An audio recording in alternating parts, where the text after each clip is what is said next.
Hi, I'm Malika Bilal, filling in for Femi OK, and you're in the stream. Today, 20 years after the Rwandan genocide, has the nation reconciled its past? We speak to Rwandans about the 1994 massacre and the future.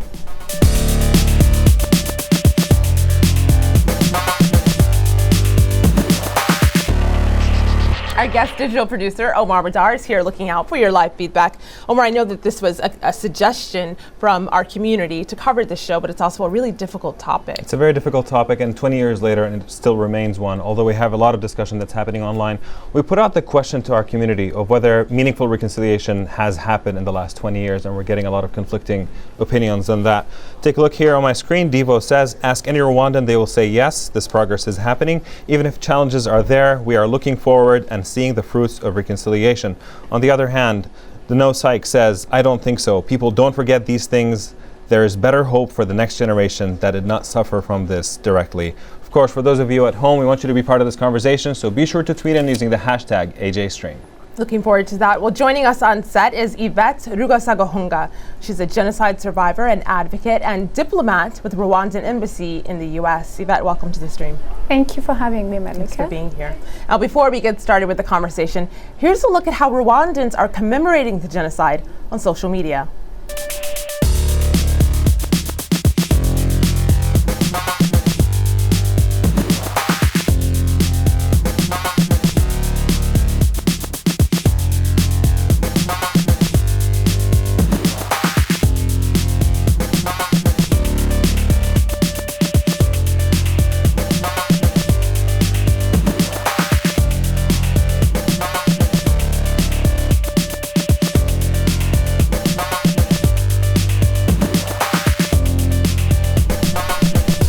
It's been 20 years since ethnic divisions in Rwanda sparked the killing of more than 800,000 people over 100 days, one of the most aggressive killing rates in recorded history.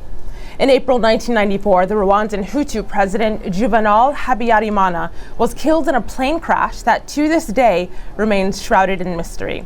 Many believe he was targeted for pursuing peace with the country's ethnic Tutsis. It was this plane crash which set the stage for Hutu nationalist militias to begin the systematic murder of minority Tutsis and their allies. The international community was blamed for standing by as civilians were massacred with machetes. By UN estimates, some 250,000 women were also raped. Well, 2 decades later, the country has made attempts to deal with the trauma of genocide, passing a constitution free of ethnic labels and promoting peace and forgiveness. But how much progress has been made in repairing societal damages? And to what degree has Rwanda achieved reconciliation and justice for its people? Here to help us discuss this is Alphonsine Kabagabo, a genocide survivor and vice chair of the UK-based Survivors Fund. Via Skype in Kigali, Samuel Munzarere of Foundation Rwanda. That's a nonprofit that works with rape victims and children of rape. Also via Skype in Kigali is Jean-Baptiste Habyarimana, Executive Secretary of the Rwandan National Unity and Reconciliation Commission. And in Washington, D.C., Olivia Ikilezi Rubagumya. She's a digital strategist who follows the post-genocide reconciliation process.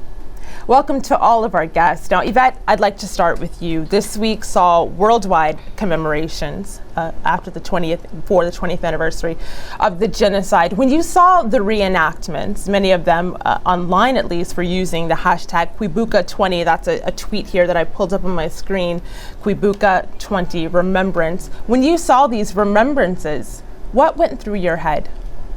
It is important to remember because I feel memory has played a very crucial part in the recovery that we're talking about.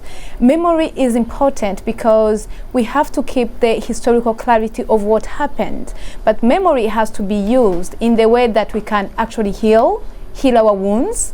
We need to understand what happened, but we need to deal with it in a way that we won't remain prisoners of this tragic genocide against Tutsi that we're about to discuss.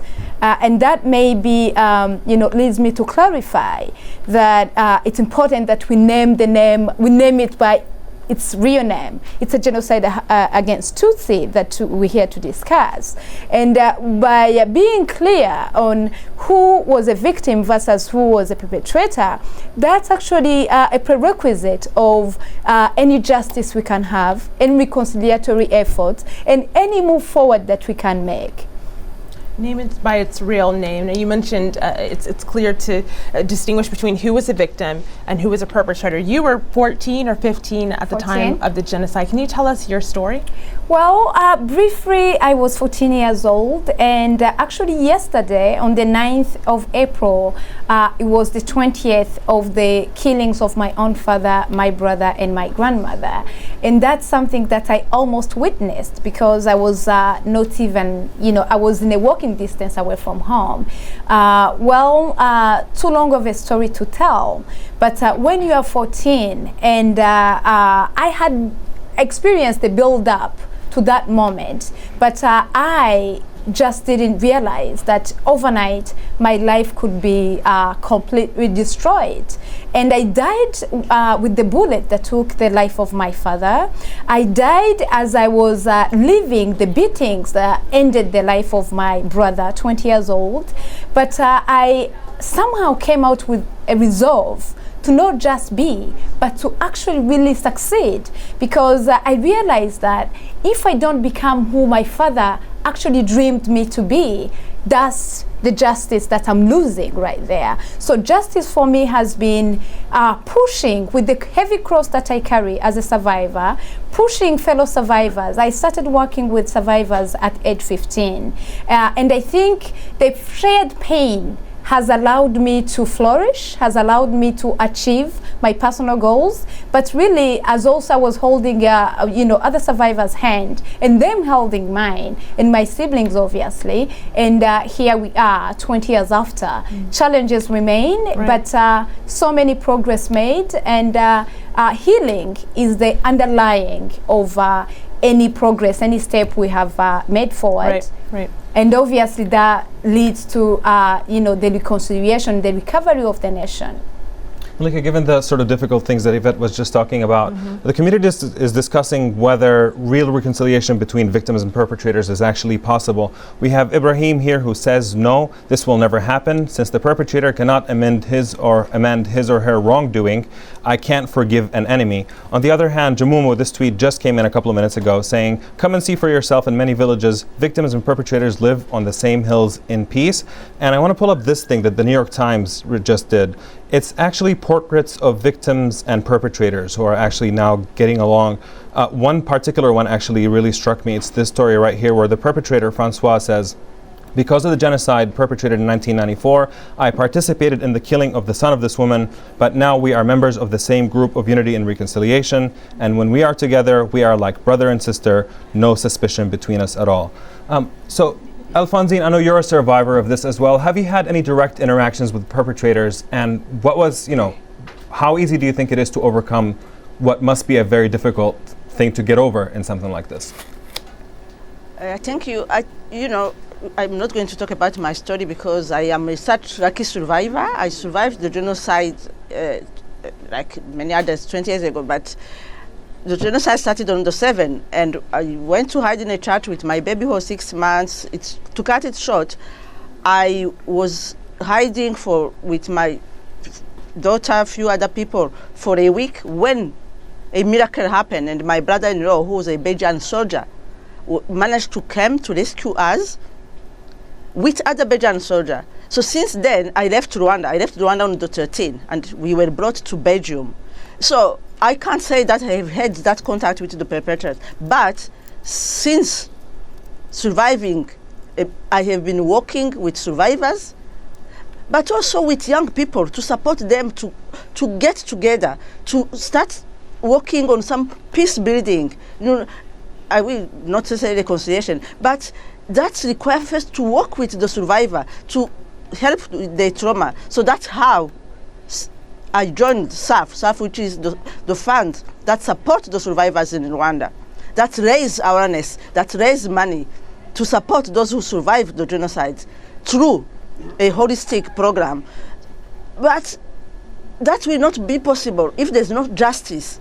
justice to help those who survived, to feel that the international community that abandoned them, to feel that there's some kind of justice. It's the only way I think that there can be some kind of reparation and forgiveness. But personally, I haven't really had to meet, because I don't live in Rwanda, I guess. And when I go to Rwanda, I don't necessarily meet them. But when I talk with the people who live in Rwanda, there are those who have moved on easier, but there are those who are still traumatized. And actually, with the commemoration of the 20th, we have seen more trauma than ever before. Right. Because the memories came back. Let's cross to Rwanda now, because you mentioned that you're not in Rwanda now. Let's go to Kigali. Jean-Baptiste, what we just heard was justice. That came out a lot in Alfonsine's answer. Justice. Is justice being had right now with the reconciliation process? And over the past 20 years, what has gone right with this process? Jean-Baptiste. Thank you. Justice and reconciliation in Rwanda are not separable. Justice through Gacaca, traditional justice, Gacaca for reconciliation, has been the first step to create a forum of dialogue between the victims, the survivors of genocide, and those who committed genocide in the whole Rwandan community. And Jean-Baptiste, not to cut you off, but you mentioned Gacaca. Can you explain what that is for our international audience? Yes, there has been a Gacaca inside the country, which is a process of justice and reconciliation, but there have also been an international tribunal in Arusha.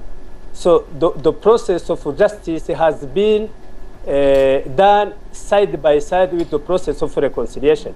And that is the reason that justice made through Rwandan tradition of Gacaca has been a forum for the first step of reconciliation, for dialogue between victims and those who committed genocide, bringing together all the Rwandan community, talking about the genocide, talking about the truth, and the survivors and the family of those who committed the genocide came together to talk about genocide, about what happened during 1994, and start repentance and forgiveness.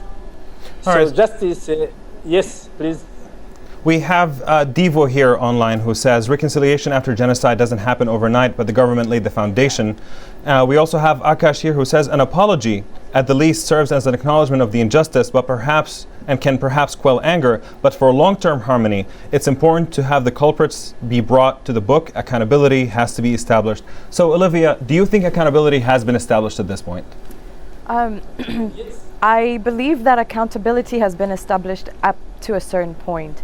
On the local and national level, like our previous speaker has mentioned, the system of justice through local courts, the Gacaca, and even with the work with the tribunal in Arusha has helped some amount of movement forwards in regarding to justice. However, I believe what most people don't realize as well is that a lot of the people who masterminded the genocide, a lot of the people who planned it, because this was premeditated as another thing. It didn't just happen out of anger. It was a premeditated and orchestrated killings that were used as a political tool.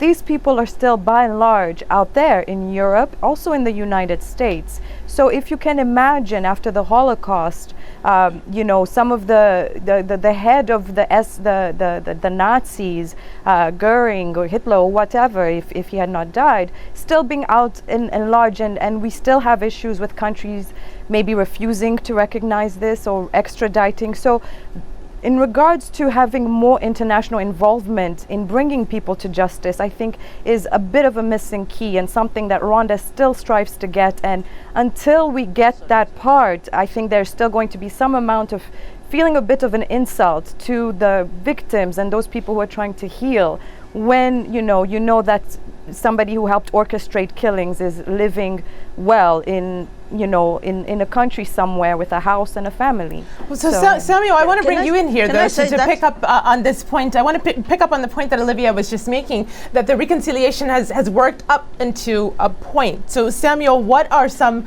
of the areas of concern for you, and what still needs to happen?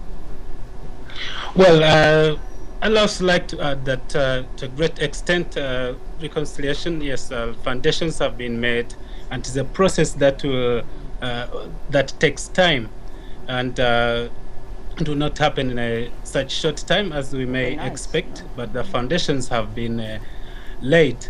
Yeah, but looking back at relating to my work, working with victims, women of rape and children born as a result, from my point of view, there is a lot that the international community could help the government of Rwanda to do in addressing some of the survivors' needs, especially in helping to establish the International Trust Fund for Survivors to address Absolutely. And in the end, I feel some justice has been done. The same applies to children born from rape who are not considered as survivors, and indeed they're not survivors, so they don't benefit from programs specifically designed for survivors. And if there was a way to acknowledge this particular second generation and pave a way to support their educational needs, and also to support their mothers, to empower them to overcome the emotional and the psychological trauma that they experience on a daily basis because of the rape that was done to them during the genocide. So I think there's still much that can be done, especially from the international community side, to support the survivors to move forward, building on what. And Alphonsine looks like she agrees. Alphonsine, you want to jump in there? Go ahead. Yeah, no, I just wanted to emphasize that, yes, there has been progress, there has been found, but there's still, the international community can still really support the establishment of international fund to do reparation. Reparation will not bring back the people. The reparation will not, bring back our people we lost, but it will give to some of the survivors that kind of self-reliance and that kind of recognition that justice has been done at a certain level. So after 20 years, we still need the international community to do more and to support that international fund that many survivors organizations are now actually working with the international immigration, I think, community to really establish, to do a study. How can we establish that's reparation fund that will give the survivor that comfort, even if it will not take away the pain, right? But it will give them some comfort. That's actually that international community that failed. Well, speaking of that comfort, Jean-Baptiste, majority of those who were killed in the genocide were Tutsis. There were also Hutu casualties, though, and what's being done to recognize that? Is that something that is acknowledged? Yes, of course, we discussed about the reconciliation concerning all people who have been victims of genocide and post-genocide. So when we talk about healing, we talk about reconciliation. So we touch all parts of the community. We bring it all together. When we talk about healing from post-genocide trauma, we recognize that even those families who committed the genocide, they have been traumatized. So we're in the process of reconciliation, in the process of supporting the village for reconciliation. We are bringing all groups of community, those who have been, who have survived, and those the family who committed genocide. The villages of reconciliation is the villages where we found all categories of the Rwandan communities, Hutus, Tutsis, Twas, those who are surviving, and those who have been participating by their father or their mother in the genocide process. And I actually will just come to you with this. We have a lot of people who are weighing in online about this question of identity of Hutu versus Tutsi. We have George here who says they should intermarry, speaking of Hutus and Tutsis, and a lot so that they can become one big family to live in peace. We have Lebohang who says we must stop recognizing tribes as tribes because they are man-made and not natural. On the other hand, we have some pushback from Bosco who says that there is no such thing as one united ethnicity because it would fall apart if we said the truth, yet everyone knows that they are either Hutu or Tutsi. In your opinion, to what extent has it been a success to try to emphasize this united Rwandan identity as opposed to people really feeling that they're either Hutus or Tutsis? I think it's important to understand that all this we're talking about is a process. There is no deadline. I don't think there is no measurement. We talked about justice. We talk about reconciliation. It's a process. And the process starts with an individual level of healing, an individual before we look at a group. Let's remember that it goes back to what Olivia was talking about, the history. The history testifies that those so-called Hutu, Tutsi, and Twa lived side by side. They intermarried for decades. In my own family, on both my mom's side, my dad's side, we have people who are Hutu. You know, so the Hutus and Tutsis are not foreigners to one another, despite the fact that we were killed being not just cockroaches, but foreigners, invaders, you know, in our own motherland. So the intermarriages have existed. They existed before. They existed even during the genocide. In fact, we even go to the cases of rape, where women victims who were raped ended up staying with the same men who raped them, and they now live together as husband and wife. So the process of reconciliation again, and it goes back to understanding that this is, you reconcile with your own history before you can reconcile with yourself. But that calls for acknowledging the truth. That calls to acknowledging your responsibility as a perpetrator, because I can look at you and say, I have forgiven you, but until you forgive yourself, until you acknowledge what you did, you can actually really deal with me on a regular basis. And once that, I'm going to call it safe reconciliation is done, then you go to the same room, you sit next to your classmates whose father is actually the killer of your own father, then you start talking, and the next day you do umuganda together. This is communal work that we do every Saturday, and the next day all of us, all of you qualify for Girinka. This is an economic, initiative actually for the poor. The poorest of the poor in Rwanda has the luxury to receive this cow that propels their economic well-being, and the list can go on and on. Yvette, it does go on. Samuel, I know you wanted to get in, and of course Yvette mentioned rape survivors. Samuel, go ahead. Well, I don't think this really could be taken collectively. I have had women share such experiences. We have some who have gone on to marry with the men who raped them. But this, I think we could just take it in isolation, not collectively, because to a great majority of them, they still experience that trauma and the horror that they went through with these men. So I don't really concur to say that victims getting married to the men who raped them. In a way, some of them did it because they had no choice to stay in order to earn a living and to get some sort of protection. It has happened to some, but not collectively. Alphonsine, go ahead.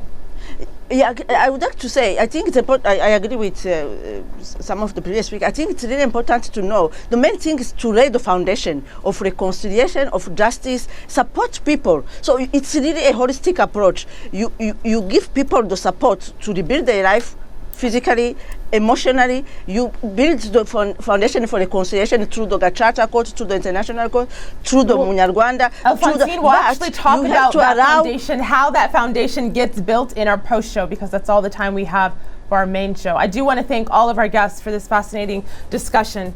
On the next show, we're going to look at Singapore's addiction to internet shaming and why some say it's fueling the country's growing xenophobia. Stay with us. Post show is next at stream.aljazeera.com.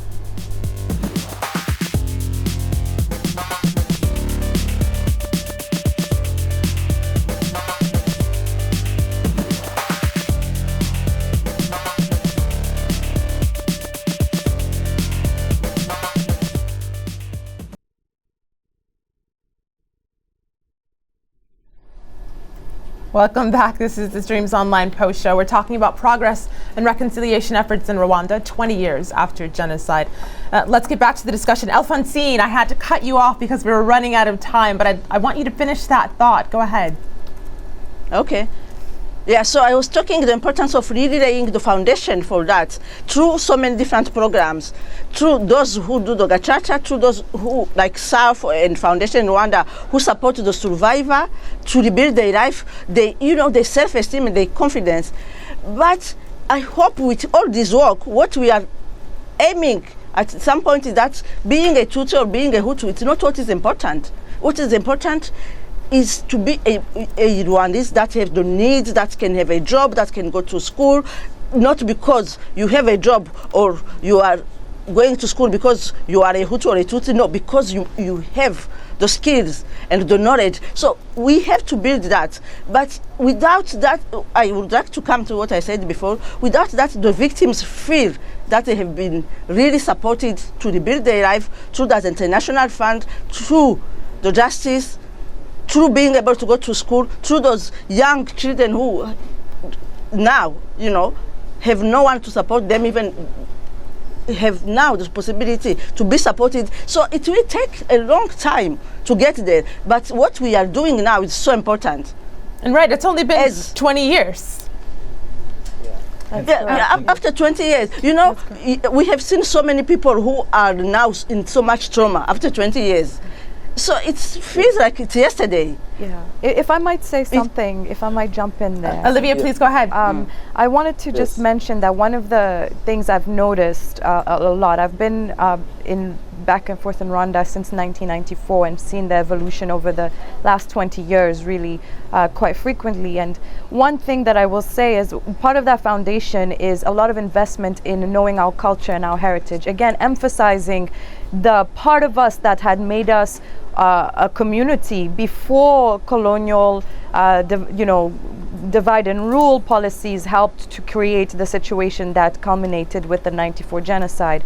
So I do see a lot of emphasis in that, in our arts, in our culture, in knowing our history, knowing our commonalities, because we are, I believe, other than Burundi and Somalia, the only other country in Africa that has a homogeneous language, dress, foods. So quite frankly, we are of the same family, and having to remember that, I think, helps to create that. So these policies of reconciliation aren't fabricated out in the air, alone. They're actually based on very real historical links and historical culture that we have, and we have been together and shared for a very long time. Yes. Omar. In fact, we put out the question to our community about what has actually been learned from the genocide that happened 20 years ago. We have Rachel here who says that the international community has an obligation to intervene before things get bad. We have Takhallus here who says that never again is a sentence fragment and is not really based on any conviction. And then we also have Linda here who says, what is the West going to do to make sure that this never happens again? And my question is how common a sentiment is this in Rwanda, that there's sort of the sense that the international community, that the obligations of the international community have not been fulfilled, and that's still something that is outstanding and needs to be addressed somehow? I think it goes back to what one of my fellow Rwandans mentioned. The lack, we need the international community. If never again has to become a reality, we need the international community to truly take the genocide against Tutsi seriously. Take it as something that they could have prevented, that they failed. They did not try. They did not. So I actually don't even like the failure. They chose not to intervene. And as genocide is defined, genocide is, we should be working together now to actually clean the mess. If they truly acknowledge that this is something that they should have taken into, their own hands with the capacity they had, this is the time, 20 years, 20 long years. This is the time for the international community to reach out a little bit more. And reach out in which way? We talked about genocidaires who are still at large. We're talking about reconciliation, but many times the divide still come poured in Rwanda from outside. We talked about genocide denial. That's not necessarily something that we fabricated in Rwanda. In fact, in my own experience, I started public speaking because of a genocide denier. The very first experience was in Minnesota, in the US. And obviously, we also have What did that person say to you? Well, long story, it's actually not, I wish the person could have said something to me, but the person invited me to speak. It was the 10th anniversary of the genocide in Rwanda. And simply put, after 2 months of going back and forth of discussion, the woman could not even dare calling this a genocide. She called it cyclical violence. So that's really something that if we talk about healing, if we talk about justice, historical clarity is a prerequisite of any recovery that we're going to recover. And calling it what it is. Olivia, go ahead. Yeah, I think it's a great point, because I do think there's this conception that when it comes to Africans, it's something that we do naturally. Hate each other, kill, what have you. Cyclical violence, tribalism, it doesn't raise an eyebrow. You know, look at Kar or Darfur. Look at Rwanda. It was 3 months people were waiting. 3 months is a long time. So I think calling it as it is, and also calling as to why nobody came. NATO went to Bosnia. We say it again and again. They did not come to Rwanda, and it was the same year. There were embassies there, there were Westerners there. And it's not just the West, by the way, because we also have to speak about our African countries. We all had a part to play. And I think Rwanda has understood that. That's why Rwanda is so active in peacekeeping in Darfur and Kar. They are one of the, I believe, 5th largest peacekeeping troop in the world, because we have understood that if you don't do anything, you are as guilty as if you have done something. But I think it's also important to recognize that some of the perpetrators are actually international superpowers that we talk about. In my case, I can outrightly speak about the role of France, because I lived under the zone turquoise. I came across French soldiers, and I'm here to tell you and tell the world that until France acknowledges what they did in Rwanda, we can't talk about unity, because this unity has to go beyond Rwanda. This unity has to be the unity among Rwandans first and foremost. But also, if we're talking about genocide prevention, it has to be the unity beyond the borders of Rwanda, with every participant acknowledging their role. Jean-Baptiste, I hear you trying to get in. And it's listening to the survivors, to the victims. Jean-Baptiste for a minute. Go ahead. I think this is the time to do what have not been done for prevention, for preventing genocide. Actually, the international community should take this opportunity to heal and to support the rebuilding post-genocide trauma. So to do everything, especially to look for those who committed genocide who are living in their countries, to pursue them, because if they have not been able to prevent genocide, it should be at least to help to rebuild and to fight against genocide ideology. What I want also to say about is the trauma. It is not surprising that we have more manifestation of trauma among the survivor and others, because as people started to talk about their trauma, it is the beginning of healing and of healing of the trauma, genocide trauma. So it's not. It is normal that we have more trauma after the 10th genocide and during when we commemorated 20 years of genocide. It basically sounds like you're saying the country's still in trauma. Alphonsine, go ahead. I know you have something. Yeah, I was going to say, as a survivor, I think it's really important to know that after 20 years, people can't say it's done. We did with it. No. Yes, there's so much progress, but the only way the survivors can one day actually accept and forgive and do all that is if there's that reparation. So I would like to come back to that. The international community establishing a fund for reparation for the victim of the genocide. So they can feel there's that recognition. I would like to insist on that.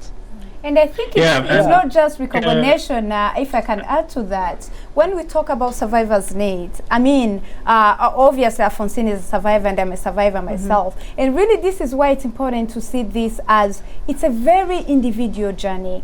I might be in a better place than I was 20 years ago, but someone else might be still glued to their beds. Absolutely. And what we're talking about here is, you know, we can't just leave this responsibility to Rwandans. If we truly are apologetic of what we could have done and we didn't, it's important for the international community to, again, so much have been done, let's also acknowledge, so many friends, so much friendship has been built, but there is a need. There are those survivors who don't have anyone to turn to. And 20 years have passed, but for them, it was 20 years of pain and trauma. And so Yvette, on this personal note, we actually have some community feedback as well. We're speaking about this as a personal journey as well. Natalie says the process of reconciliation is both a direction the country has taken, but also requires individual daily choices. And we also have this video comment from Thierry. Take a listen to this. I'd like to send a message of solidarity to the survivors. I would like to tell them Kwibuka, I remember. And what that means for me is that it reminds me that every day of my life, I have to do the right thing, to continue living an exemplary life of sowing peace, of sowing love, of sowing reconciliation, and ensure that this never happens here or anywhere else in the world. And I want to tell them that I'm with them, that we are all with them, that we will make them proud and will continue to be with them. It's a really inspiring spirit. Fantastic ending note, and to ensure that this never happens again. And we hope that that's true. I want to thank all of our guests here today. Unfortunately, that's all the time we have for today's main show, but thank you for joining the stream's discussion. Now on the next show, how Singapore got hooked on the internet, a public shame, and why some are calling for it to stop. Thanks for watching.